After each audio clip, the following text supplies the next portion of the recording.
Welcome to our channel. Today we how to restore student loan refinance with Laurel Road, beginner guide step by step clearly. To restore your student loan refinance with Laurel Road, begin by visiting their official website.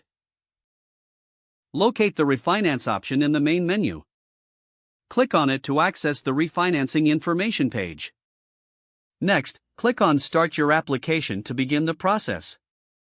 You will be prompted to create an account if you don't have one already.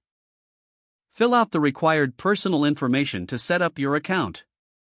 After creating your account, log in using your credentials. Once logged in, navigate to the refinancing section of your dashboard. You will need to gather all relevant loan information. This includes details about your current loans, interest rates, and payment history. Input this information into the provided fields on the application form. Be prepared to provide your income details as well. This information helps determine your eligibility for refinancing. Review all the information you've entered for accuracy. Once verified, submit your application. You will receive a confirmation email after submitting. Laurel Road will begin reviewing your application shortly. They may request additional documents or information during this process.